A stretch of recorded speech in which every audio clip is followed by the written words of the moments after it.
You know when you have those moments, maybe you're chilling with the bros, telling disc golf stories, and you're thinking about what your best story is.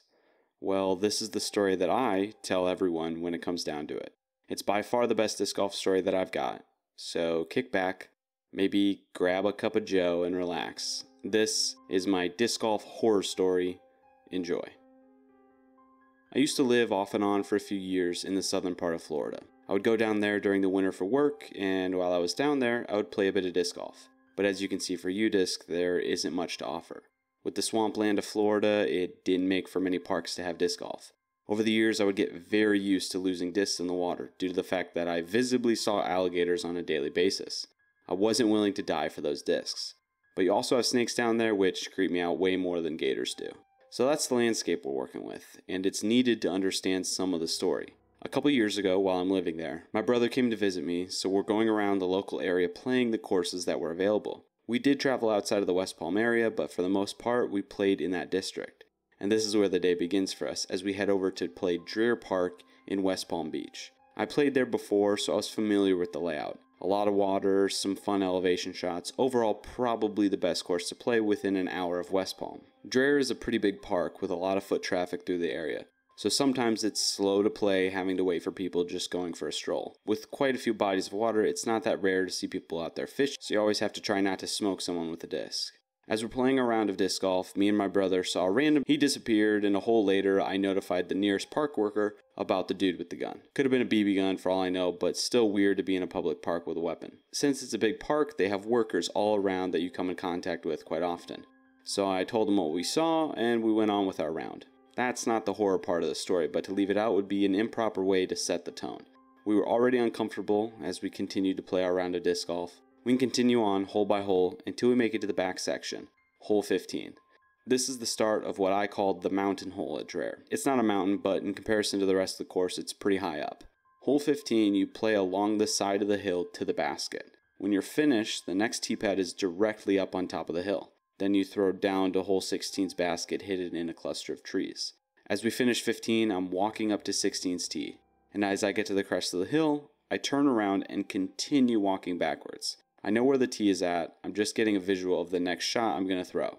As I cross the tee pad, I'm still walking backwards. I have just changed the footing from the Florida sandy grass to the concrete tee pad.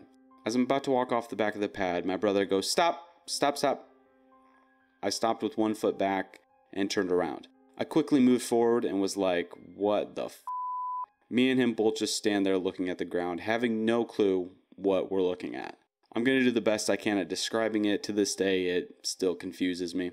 So just behind the concrete of the tee pad, on the ground, is this. It's a white spray-painted no symbol, a circle with a line through it at an angle.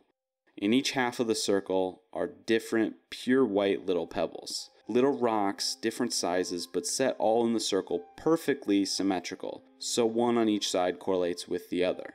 Also in each half is a pure white, decapitated bird. Yep, it spiked my adrenaline pretty quick when I saw it. Also in each half of the circle were the two birds' heads. The angles that they were put at made it look like another circle within a circle. No red, no color whatsoever on the ground. It was truly freaky.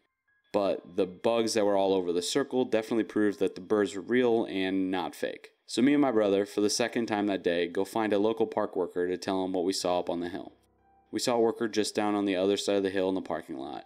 So we go tell him what's up, and he looks at us and he goes, "Yeah, that's why the police are here." And he points at a police car at the end of the parking lot. We had yet to see the police car. You know, a heads up would have been nice. Obviously, people are out there playing disc golf. And if this worker dude knows about the dead birds, I don't know, a caution sign would have been nice. But anyways, I asked him if he knew anything about it. And he said, and this is to my best recollection, word for word, "It happens about once a month in the local parks. It's some freaky voodoo shit." Well, with the authorities notified and not much else to do, we walked back up the hill and continued our round, but this time with the adrenaline wearing off and a little bit shaky. We threw from closer on the hill, keeping our distance from the dead birds, and finished the last few holes. I never went back to Dreher Park. I pretty much played the same two other courses in the area and chose to never return. I spent the rest of the week pretty shook about the cult-like sacrifice, and for good reason. It's a truly abominable act. When I think of that park and that day, there were some things leading up to the top of that hill that were nerve-wracking, but Actually, seeing something like that gives you a very dark feeling. Something very, very wrong mixed with the pure color of white. It was confusing, dark, and creepy. Not long after that incident, one Simon Lizotte would travel down to the Southern Florida to play with his new discs from MVP. It's always funny getting to watch the pros week in and week out on those insane courses on tour, then randomly they come to your neck of the woods and walk in the same very steps you've walked. As Simon and Casey and their crew played at Dreher Park, I just sat and waited. It was the first time since that day that I had even seen anything of that course. Horror story aside, it was awesome to see them making their way around the course, but I couldn't help just sitting and waiting for them to play hole 16. Nothing happened, of course, but it did give me some flashbacks for a day or two. Even now when I think of Florida disc golf, it still reminds me of Dreher Park, and of hole 16, and of that white spray paint on the ground.